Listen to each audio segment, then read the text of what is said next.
अस्सलाम वालेकुम जी, rise and lead 360 with Haseeb Khan के साथ मैं हसीब खान आपकी खिदमत में हाजिर हूँ।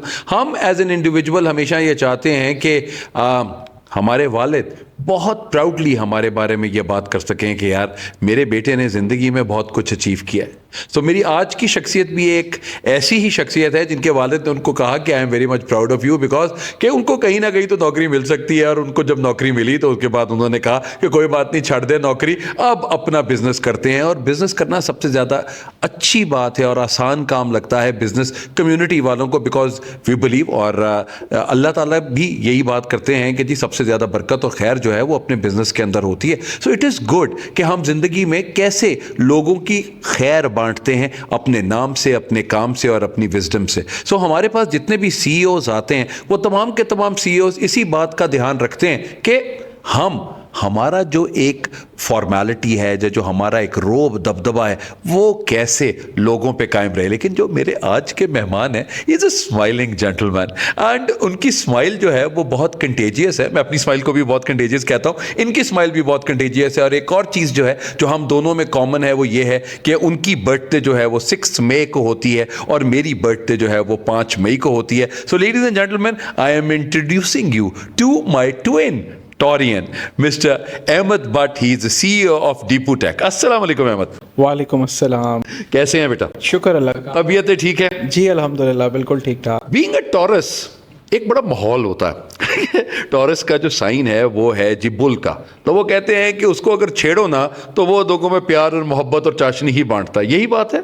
बिल्कुल ऐसे ही है। मेरा तो मिजाज जो मेरी फैमिली कहती है, जो मेरे फ्रेंड्स कहते हैं, मुझे एज सच बहुत ज़्यादा नॉर्मली गुस्सा नहीं आता। और I am so much into friends and family, I am very much involve with them. तो आई थिंक ये probably because of the star. Exactly. तो आप दो टॉरियन बैठे हैं तो हम इसी के बात के ऊपर ही बात करेंगे कि ऐसा ही है। कहाँ से हासिल की तालीम? मैंने जी अपना starting from schooling, it's very close to my house when I was living in Gulshan Ravi, Lahore. ठीक। And then finally मेरे वालिद साहब की ख्वाहिश थी कि मेरा बेटा रावियन बने। Oh very nice. तो अल्लाह ने इज़्ज़त रखी और मेरे अच्छे नंबर्स आ गए। तो मेरा जो इंटर था वो गवर्नमेंट कॉलेज यूनिवर्सिटी लाहौर से था। Excellent. And that was from 2007 to 9। फिर उसके बाद मेरा ग्रेजुएशन थी लाहौर स्कूल ऑफ इकोनॉमिक्स से। एक्सेलेंट। LSE से मैंने with majors in marketing and minor in media studies की। And then I did my MBA from LSE। It was an executive MBA जिसमें मेरा डबल मेजर्स थे इन अकाउंटिंग एंड फाइनेंस। तो उसके बाद फिर बिजनेस का सोचा गया या अब्बा ने कहा कि नहीं, जिस तरह मैंने इंट्रोडक्शन में आपसे बात की कि उन्होंने कहा नहीं पहले कोई तुम्हें नौकरी दे फिर तुम्हें मैं मानूंगा कि तुमने काम किया? बेसिकली मेरे वालिद साहब क्योंकि ऑलरेडी दे आर 5 ब्रदर्स, तो वो उनमें से कुछ जॉब कर रहे थे, कुछ बाहर सेटल्ड थे। अगर मैं अपने तायाबू की बात करूं तो वो हमारी फैमिली में एक बहुत पढ़े लिखे समझे जाते थे। वो उस टाइम पे MCB बैंक में बहुत सीनियर मोस्ट पोजीशन पे थे।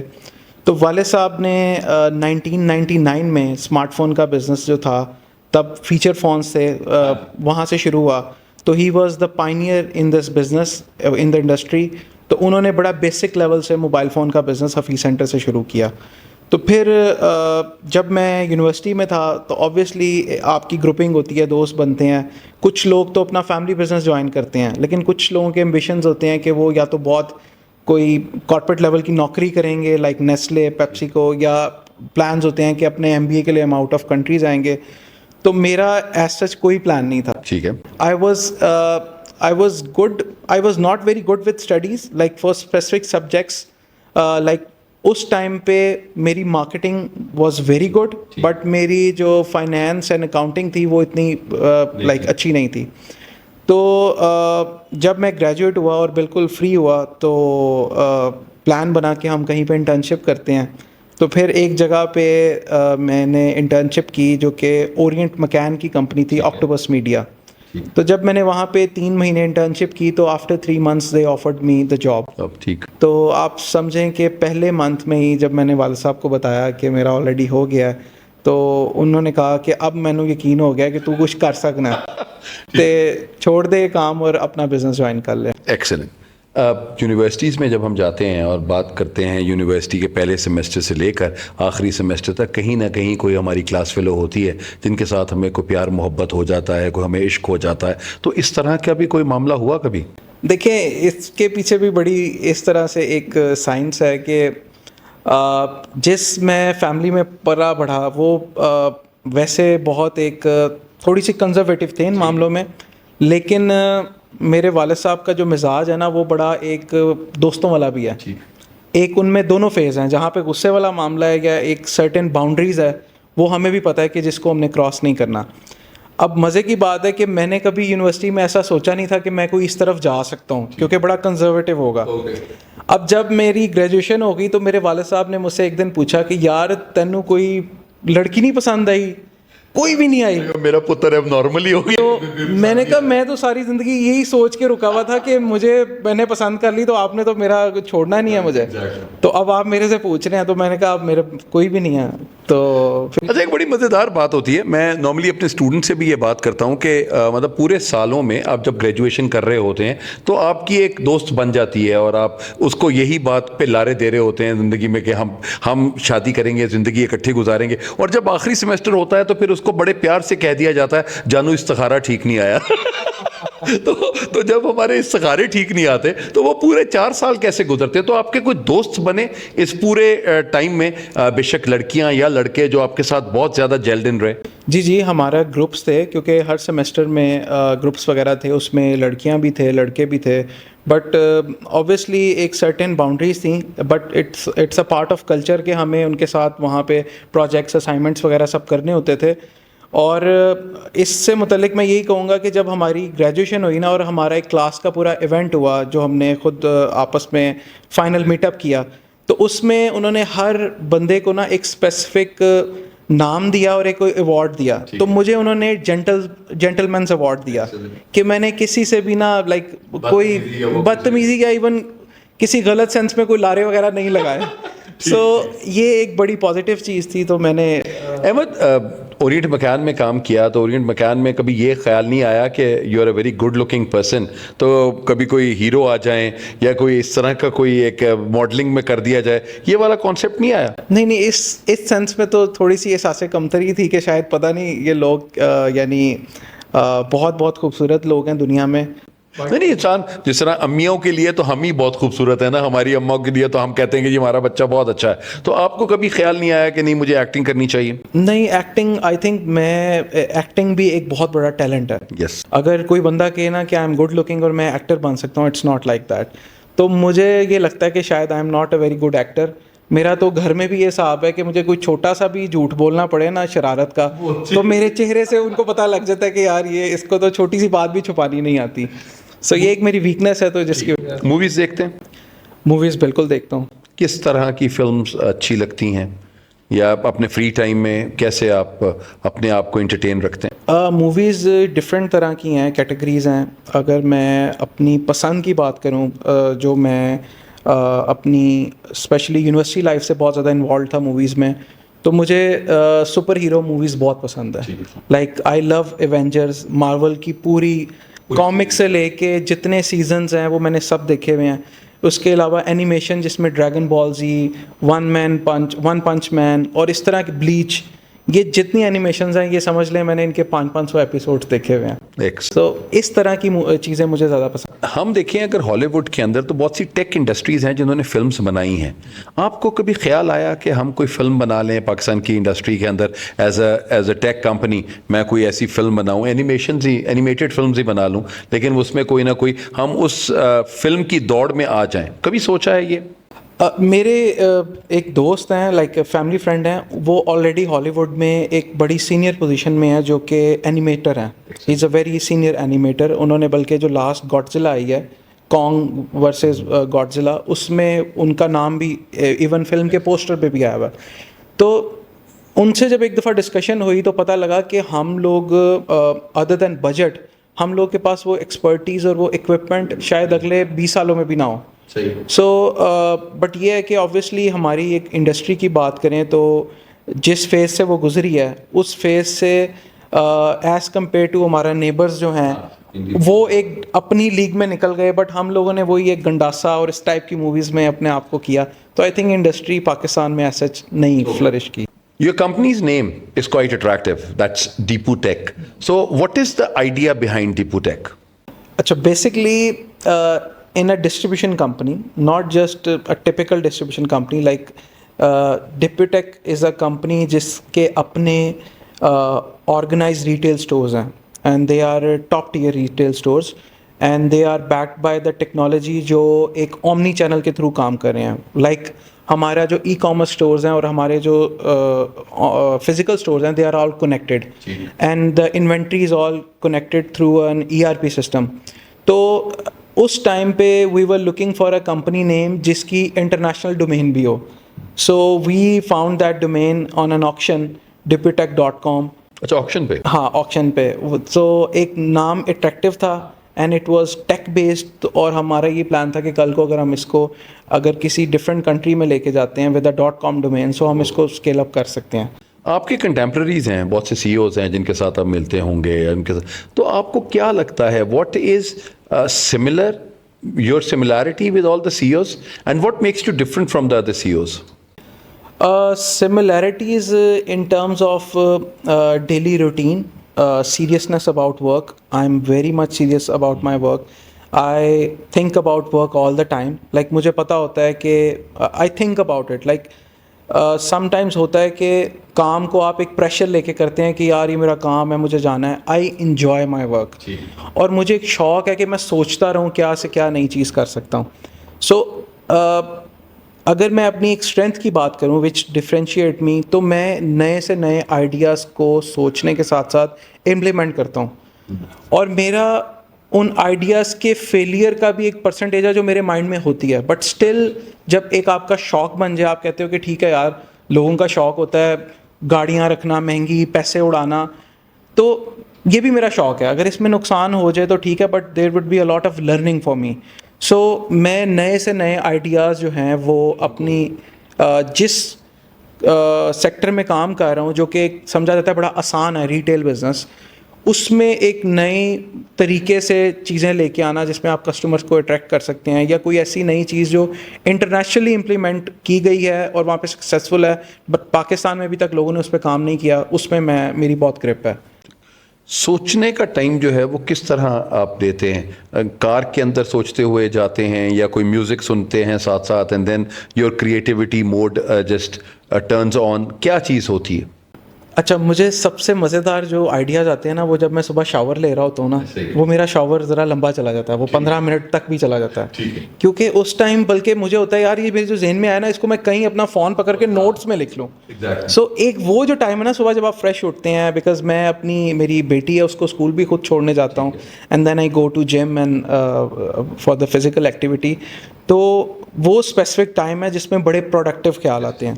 फिर जब मैं ऑफिस तक आ रहा होता हूँ अपने यानी घर से निकलता हूँ, तो वो एक ऐसा टाइम होता है कि उसमें नॉर्मली ये म्यूज़िक वगैरह मैं नहीं सुनता, क्योंकि एक तो मुझे अपना पूरा जाते ही डे प्लान करना होता है कि या तो मैंने जो एक दिन पहले अपने टास्क लिखे हुए हैं उनकी प्रायोरिटी सेट करनी होती है जाते हुए, कि मुझे पहले क्या काम करने हैं, सेकंड क्या करने हैं।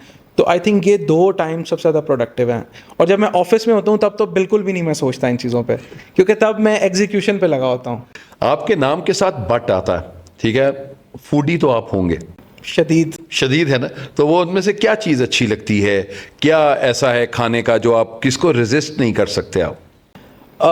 अगर आप कुजीन्स की बात कर रहे हैं तो देसी फूड मेरा it's the on the top priority.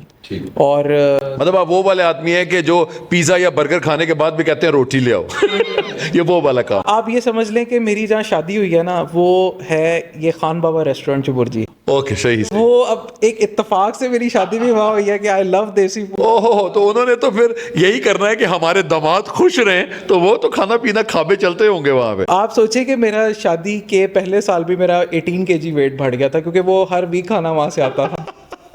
अच्छा है। हम एज ए पाकिस्तान की अगर हम टेक इंडस्ट्री की बात करें और हमारे हमसाया की टेक इंडस्ट्री की बात करें, तो वो $1 ट्रिलियन की इंडस्ट्री है और हम अभी तक $1 मिलियन पे भी शायद बैठे हुए हैं। तो हमारा क्या चीज़ ऐसी है जो हमें रोकती है उनसे compete करने के लिए? देखें, इस पे जो मेरा पर्सनल एनालिसिस है ना, जब मैं अपनी टेक इंडस्ट्री को देखता हूँ जिसमें ज़्यादातर सॉफ्टवेयर्स और ये सारा एक पूरा सिस्टम है, इसमें मसला सबसे बड़ा ये है कि हमारी टेक एक्सपोर्ट्स का बड़ा मेजर पार्ट हमारे जो फ्रीलांसर्स हैं बोले। वो कर रहे हैं। और फ्रीलांसर्स में देखें, ऐसा नहीं है कि हमारे फ्रीलांसर्स का स्किल सेट जो है वो बहुत एक्स्ट्राऑर्डिनरी है। Obviously they are very good जिस पे लोग उनको हायर कर रहे हैं, बट चूंकि सब कॉन्टिनेंट में एक चीप लेबर का और as compare to Americans and Europeans they are ready to work at a lower price. तो उस केस में हमारा फ्रीलांस जो है वो बहुत ज़्यादा एग्रेसिव है, the population is very big, और जो छोटे छोटे टास्क हैं हम लोग उसमें बहुत ज़्यादा इन्वॉल्व हैं। बट जब आप बात करें ना हाई टेक की, और जिसमें आप बड़े लेवल पे सॉफ्टवेयर्स की बात करें या जिसमें पूरी टीम्स काम करती हैं और बिग बिग प्रोजेक्ट्स डिलीवर करती हैं, उसमें अनफॉर्चुनेटली हमारे यहाँ पे 3-4 बड़ी कंपनीज़ हैं, और उसमें से 2-3 बड़ी कंपनीज तो पिछले 5 साल में ऊपर आई हैं। तो वो उस लेवल के प्रोजेक्ट्स जब तक पाकिस्तान के पास नहीं आएंगे तो हमारा एक बहुत बड़ा वॉल्यूम मूव नहीं होगा। उसका जो स्किल सेट है वो तभी आ सकता है कि जब गवर्नमेंट एक पॉलिसी अनाउंस करे जिसमें एज अ टीम्स इन सबको पूरे प्रोजेक्ट से मुतल्लिक बताया जाए और उसका स्किल सेट के ऊपर कोई इंसेंटिवाइज करे कंपनीज़ को, तो और टैक्स फ्री करे और मज़ीद इनको फैसिलिटेट करे, तो ये बड़ी कंपनीज इन्वॉल्व होंगी इसमें। ग्रूमिंग कितनी मैटर करती है टेक में? फॉर एग्जाम्पल देता हूँ आपको। मैं एक स्टडी पढ़ रहा था जिसमें उन्होंने कहा कि जी जो दुनिया की 25 टॉप कंपनीज हैं उनके सीईओज जो हैं दे आर इंडियंस। ठीक है, जिस पे आप गूगल की बात भी कर सकते हैं, आप बाकी भी कितनी जगहों पे भी आप देखें। सो व्हाई नॉट, मतलब हम भी अगर यहाँ पे देखते हैं तो हमारे पास भी बेस्ट इंस्टीट्यूट्स हैं, बेस्ट इंस्टीट्यूट से ग्रेजुएट्स यहाँ से निकल रहे होते हैं। What is that one particular thing that makes them unique from us?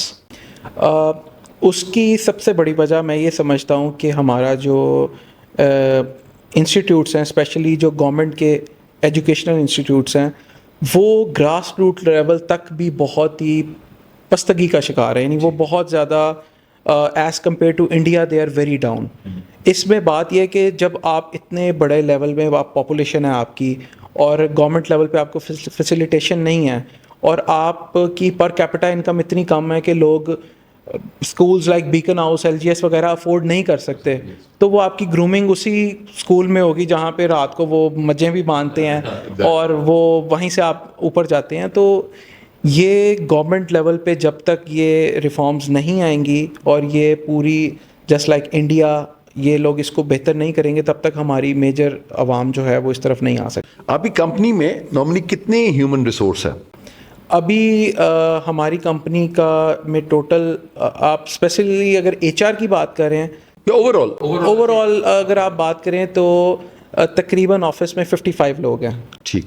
सो आपकी टीम के अंदर ऐसा क्या चीज़ है सिमिलर जो तमाम 55 लोगों में होगा कि यार ये वाला एट्रीब्यूट तो मेरे पास डेप्यूटेक में जो बंदा होगा उसके अंदर एक एट्रीब्यूट ये तो होगा ही होगा? मैं ये समझता हूँ कि लोग इस चीज़ पे बहुत फोकस्ड होते हैं कि हमें एक्सपीरियंस बंदा चाहिए, बट मैं इस चीज़ में ये देखता हूँ कि अगर आपको ये पता है कि आपने अपनी कंपनी को कहाँ लेके जाना है या फॉर स्पेसिफिक टास्क आप किसी भी चीज़ में एक्सेल कर सकते हैं, तो आप किसी भी नए बंदे को अगर उसमें एक लर्निंग का एक समझ लें कीड़ा है कि मैंने चीज़ को सीखना है और एक कंसिस्टेंसी है सही। और लास्टली उसके पास हार्ड वर्किंग का एक हार्ड वर्क वो अपना पुट ऑन करता है, तो ऐसे बंदे को मुझे ये लगता है कि मैं ट्रेन करके अपने पेसअप कर सकता हूँ, अपने मेंटल उसके मैच साथ बना सकता हूँ, मुताबिक कर सकता हूँ। So I think this is very important, ability to understand things और एक अर्ज हो आपके अंदर कि आपने चीज़ों को सीखना है, and then you become consistent and hard working, then you can achieve everything. Like even अगर आप वेब डेवलपर हैं और आपने एक शॉपिफाई पे काम किया हुआ है बट आप वर्डप्रेस भी सीखना चाहते हैं, तो you can learn things, you are into it, if you like things तो आप उसमें एक्सेल कर सकते हैं।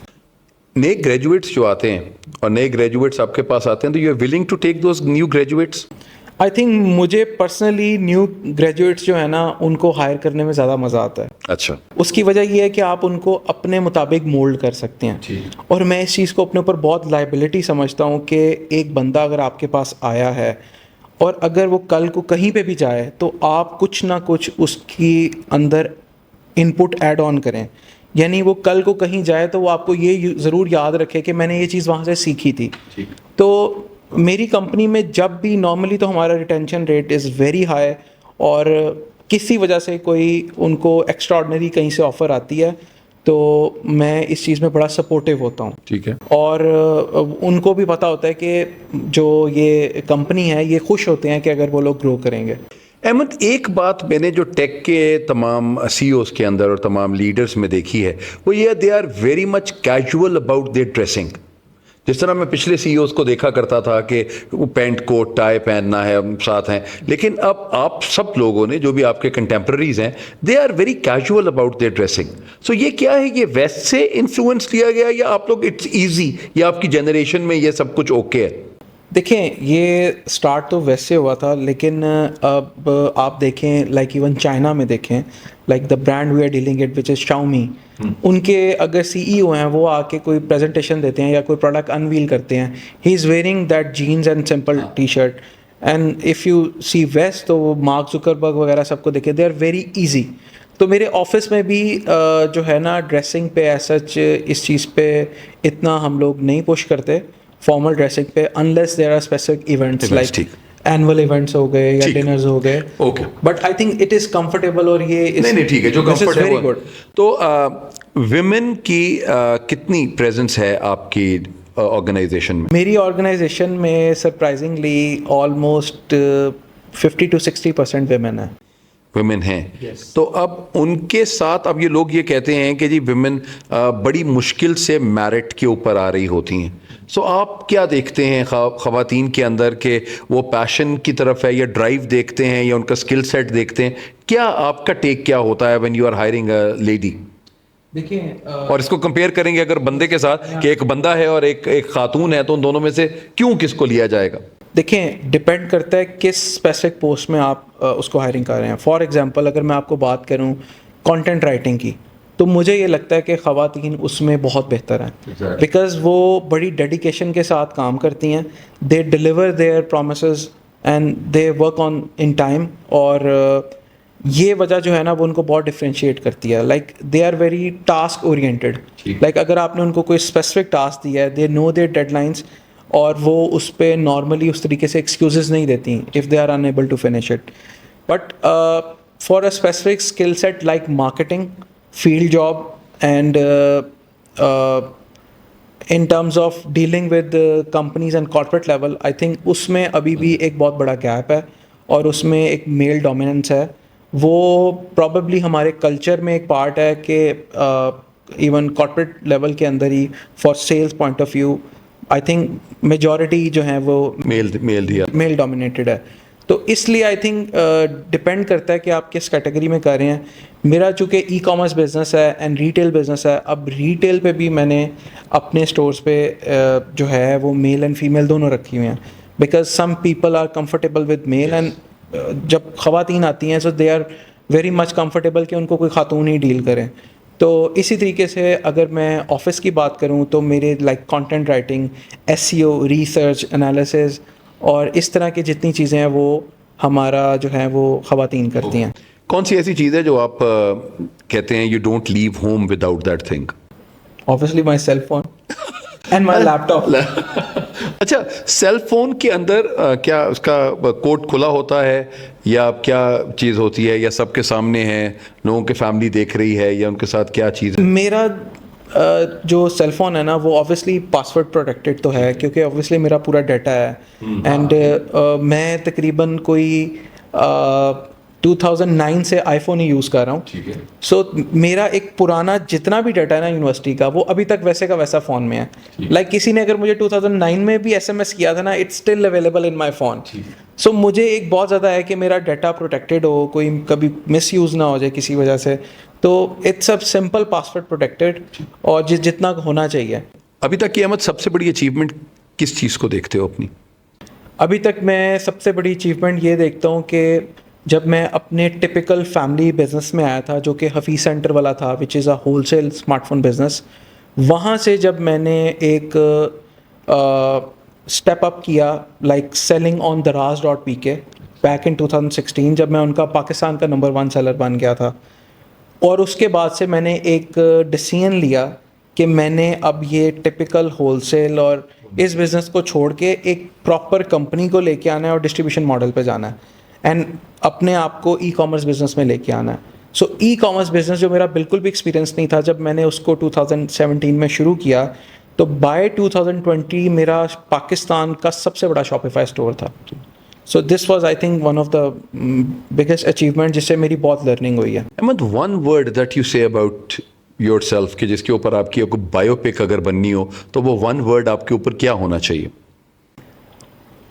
I am very honest in my business with my relations and my family. Okay, कभी जिंदगी में डिजेक्शन देखी अभी इस पूरी टाइम में, और डिजेक्शन को कैसे डील किया जाता है वो इंपॉर्टेंट है। बिकॉज मैं आपसे ये सवाल क्यों कर रहा हूँ, क्योंकि टेक के लोग सारी ज़िंदगी जब आप कंप्यूटर के या लैपटॉप के आगे बैठे हुए होते हैं तो एक आपकी एंग्जाइटी, डिप्रेशन बहुत ज़्यादा हो जाता है फॉर लॉन्ग आवर्स देयर। तो उनको कैसे मिटिगेट किया जाता है और कैसे उस डिप्रेशन से निकला जाता है? देखिए, मेरे बिजनेस में एक तो मैंने कहा कि मैं शौक से काम करता हूँ। बिल्कुल सही। तो when I am at my office मुझे स्ट्रेस का भी लेने का बहुत शौक है। देखें, वो जेफ बेजोस ने कहा था कि स्ट्रेस उन चीज़ों से आती है कि when you have ability to take over something but you do not do it, like इसका मफहूम इसी तरह का है कि आप वो कर सकते हो बट आपने उसे फ्रीली छोड़ दिया। So when there is a lot of work pressure, उस स्ट्रेस को मैं एंजॉय करता हूँ क्योंकि मुझे पता होता है कि जब वो काम कंप्लीट हो रहे होते हैं ना तो आपको एक इनर सेटिस्फेक्शन मिलता है। बिल्कुल ऐसे ही।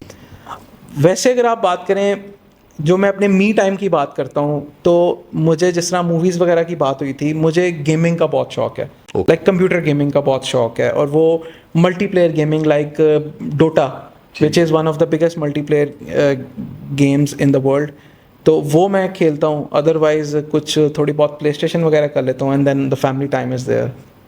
खुद कुक करते हैं? मुझे लगता है कि मैं बहुत अच्छी कुकिंग कर सकता हूँ, लेकिन मेरी फैमिली को ये लगता है कि फ़र्ज़ करें अगर मैं उनके लिए एक दो दफ़ा स्टेक्स बनाई हैं तो उनको लगता है कि उन स्टेक्स के पीछे पूरा घर जो है ना वो खिलारा बन जाता है एंड इट्स एवरीवेयर, लाइक चीज़ें गिर रही हैं और फैली हुई हैं। सो अच्छा, टेक में लास्ट सवाल क्वेश्चंस करते हैं। टेक में एस्थेटिक्स कितना मैटर करता है? मतलब इट्स जस्ट माय क्वेरी कि मैं नॉर्मली देखता हूं कि हम आर्ट्स में एस्थेटिक्स को देख रहे होते हैं, लेकिन टेक में भी एस्थेटिक्स मैटर करती है?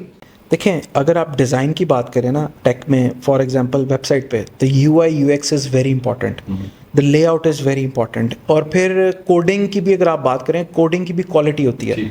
तो इसमें भी इट्स लाइक एन आर्ट कि आप कोडिंग किस तरीके से उसकी कर रहे हैं, and then it's all about consumer experience.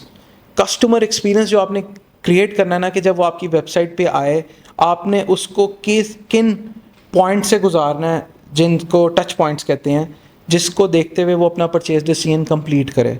तो I think this is very important, और when you want to become big तो आपको इन सब चीज़ों में either your corporate profile, your office, your environment, everything should be state of the art. तो I think it's very important. You believe in story telling? अपनी कहानी सुना के जाना चाहिए? आई थिंक प्रोडक्ट बेचने के लिए जो स्टोरी टेलिंग है ना, इट्स एन आर्ट, मुझे तो बहुत पसंद है। और मुझे ये लगता है कि I am one of the best salesman. ठीक है, लाइक कहानी बता। हफीज सेंटर में एक मिसाल मशहूर थी कि सेल्समैन उसको मानते हैं जो गंजे को कंगी बेचते। वो सुहेल अहमद साहब ना जवानी फिर नहीं आनी 2 में वो वासे को ये बात कहते हैं कि माहौल बना लेते हो, तो ये जो स्टोरी टेलिंग है ये माहौल बना लेती है। तो माहौल जो है वो इम्पोर्टेंट है। Story telling is important. अब आप सोशल मीडिया पे हैं और सोशल मीडिया पे आप अपने आप को देखते हैं, सोशल मीडिया पे आप थिंक जो आप पोस्ट कर रहे हैं वही आपकी असल स्टोरी होती है, या there is a difference between your real life and your real life? देखें, अगर मैं अपनी पर्सनल लाइफ की बात करूं तो सोशल मीडिया पे मैं अपने आप को बहुत ज़्यादा हाईलाइट नहीं करता। ठीक है। मुझे हाँ, स्टोरीज़ पे मैं अपनी फूड फोटोग्राफी की कुछ पिक्चर्स लगाता हूँ, या अगर मेरी, क्योंकि ट्रैवलिंग बहुत ज़्यादा होती है with my family and my friends, तो उसके सर्टेन मोमेंट्स मैं ज़रूर अपलोड करता हूँ, क्योंकि मुझे हर साल जब उसकी एक नोटिफिकेशन आती है ना, वो मुझे बहुत पसंद है। तो मैं बल्कि बड़ा खुश होता हूँ कि 9 years ago I went there. But ऐसा नहीं है कि मैं कोई बहुत लंबी चौड़ी वीडियोस लगा रहा हूँ और पूरे पूरे ट्रिप्स के इवेंट्स कवर कर रहा हूँ। I am not like. जिंदगी का क्रश पहला? मैं सही बताऊं तो मुझे याद नहीं है, होगा ज़रूर कोई ना हाँ कोई, होगा। और लेकिन आई डोंट नो, पता नहीं मेरी कोई मिस होंगी स्कूल की प्रॉबेबली। हाँ मिस ही होंगी। हाँ मिस ही। माशाल्लाह, हम जो लौंडे जो है ना जी, ये सबसे पहले मिसों को ही पसंद करते हैं और उसके बाद आगे कोई जिंदगी जो है वो चलने की कोशिश करती है। डेस्टिनेशन सबसे अच्छी कौन सी अच्छी लगती है कि जहाँ पे आप अपनी फैमिली और फ्रेंड्स के साथ जाना चाहें? पाकिस्तान। पाकिस्तान या बाहर? पाकिस्तान में तो मुझे ऑब्वियसली नॉर्थ बहुत पसंद है, मैं फैमिली के साथ जाता हूँ और वहाँ पे अच्छा टाइम गुजरता है। बट फ्रेंड्स के साथ मैंने, क्योंकि बहुत ज़्यादा ट्रैवलिंग की हुई है, बल्कि हर साल मेरे 2 फैमिली के साथ ट्रिप्स होते हैं और 2 फ्रेंड्स के साथ होते हैं। सो मुझे लाइक अगर मैं चूज़ करूँ तो मुझे सेंट पीटर्सबर्ग रशिया में बहुत पसंद है, मॉस्को बहुत पसंद है, और मॉस्को के लिए एक ही लोग बात करते हैं, रशियंस की बात हो जाती है तो वो वहाँ पे भी उसी तरह का ही माहौल होता है? हमने देखी नहीं है, हमें आज तक अंदाज़ा नहीं है कि वो देखने और सुनने का फ़र्क है रशियंस का, या ठीक है, या वैसी होती हैं या आपने ज़्यादा देखी हुई हैं? जब आप वहाँ जाते हैं ना, लाइक स्पेशली मॉस्को में, तो जो ये आपने रशियंस ये स्टोरी सुनी है, नहीं उस तरह से नहीं है वहाँ। अच्छा ठीक है, ये कोई और माहौल होता है? ये और माहौल होता है वहाँ पे। तो इनफैक्ट उनकी बहुत ज़्यादा एक आर्मी की भी पेट्रोलिंग टाइप चल रही होती है वहाँ पे, और इस चीज़ को बड़ा वो ना अपने आप को एक सुपीरियर फील करवाते हैं कि वो we are very much connected, और हम लोग लाइक सोवेनियर्स एंड ऑल उनके हर जगह मिल रहे होते हैं। So the experience is very different, but their infrastructure is great. Like आपको उससे वाइब आती है कि ये कोई नए अमीर नहीं होए, या कोई इन्होंने नई फ्लैशी इमारतें नहीं बनाई हुई। सो मुझे तो बहुत पसंद आया। अच्छा, दोस्तों के साथ जाते हैं। सबसे डेंजरस एडवेंचर क्या किया अब तक जिंदगी में? स्माइल आई है मुझे आपके चेहरे पे, तो वो कौन सी बातें याद कर रहे हो? एक होता है एडवेंचर जो आप खुद करते हैं, एक होता है आपके साथ हो जाता है। दोनों के साथ कोई भी नहीं होने वाले हुए हुए हैं, लाइक फैमिली के साथ भी हुआ हुआ है। Like last year when I went to US, तो मैं अपनी बेगम और बेटी के साथ वेगस में था। तो वहाँ पे लाइक दोपहर के टाइम पे ऑन द मेन स्ट्रीट एक बंदे ने पिस्तौल निकाली और उसने मेरे सामने बेगम बेटी के सामने एक गार्ड को गोली मार दी। And we like it was like 7-8 feet away. So like वहाँ पे गैंग वॉर्स और इस तरह की चीज़ें बहुत स्पॉन्टेनियसली हो जाती हैं। तो वो मेरी बेटी के लिए, मेरी वाइफ के लिए it was a very traumatic experience. तो वो एक याद है कि वो बड़ा एक कोई मैसेज अहमद, जो अभी नए एस्पायरेंट आ रहे हैं, टू बी एंटरप्रेन्योर्स आ रहे हैं, उनको क्या एक टिप देंगे आप अपनी, कि जिनसे वो कहें कि यार वो अपनी ज़िंदगी को बेहतर से बेहतर कर सकते हैं? देखिए, मैं उनको यही कहूँगा कि वो कोई चीज़ अगर करना चाह रहे हैं ना, तो किसी एक चीज़ पे फोकस करें। ऐसा ना कहें कि उन्होंने मल्टीपल बिजनेसेस करने हैं, एक टांग इधर उठाई हुई है, एक इधर लटकाई हुई है। जिस बिज़नेस पे वो जाए ना, उस पर सबसे पहले रिसर्च करें, प्रॉपर रिसर्च करें, उसके ऊपर देखें कि उसकी मार्केट क्या है और करंटली जो लोग काम कर रहे हैं उनकी क्या प्रोफाइल है। उसके बाद स्टार्ट स्मॉल। ऐसा ना करें कि आपको किसी दोस्त ने कह दिया कि यार इसमें सारे पैसे डाल दो, ये काम बहुत अच्छा है। आपके पास रिसर्च होनी चाहिए, आपके पास उस बिज़नेस की पूरी ग्रिप होनी चाहिए। मैं उनको ये कहूँगा, फॉर एग्जांपल अगर किसी ने एडवर्टाइजमेंट का बिज़नेस करना है, जस्ट लाइक मेरा एक्सपीरियंस था ओरिएंट मैकैन ऑक्टोपस मीडिया का, आप वहाँ पे जाएं, आप वहाँ पे नौकरी करें इस नीयत से कि मैंने चीज़ें सीखनी है। फिर आपको पता लगेगा कि रियलिटी क्या है, जो आपका एक्सपीरियंस है, एंड देन स्टार्ट स्मॉल। और जब आपको कोई फेलियर आए and you are able to understand it कि ये फेलियर की वजह से मेरी नाकामी हुई है, फिर आप उसको बेहतर करें एंड देन डू अगेन, और eventually you can become successful.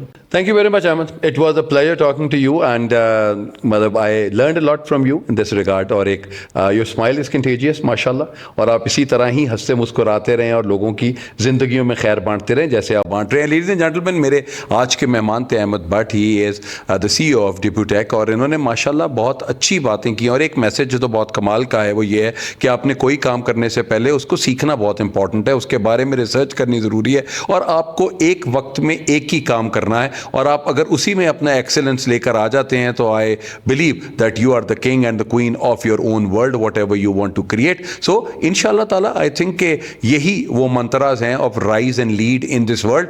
Y? क्योंकि 360 डिग्रीज आपको यही लग रहा होता है कि आप अपने लोगों से, अपने आसपास के लोगों के साथ यही बात करना चाहते हैं कि जी हम असल में ऐसे क्या एट्रीब्यूट लेकर दुनिया में आते हैं कि अल्लाह ताला हमें भाग लगा देता है और बाकी लोगों को भाग नहीं लगाता. तो मेरा ये मकसद जो था, ये सीईओ को इसी तरह इंटरव्यू करना था और आपको ये बताना था कि जितने भी सीईओ जिनको मैं इंटरव्यू अभी तक कर चुका हूं, तो उनके साथ एक एट्रीब्यूट उनका बहुत इंपॉर्टेंट है, और वो ये है कि वो कभी भी दे नेवर गिव अप.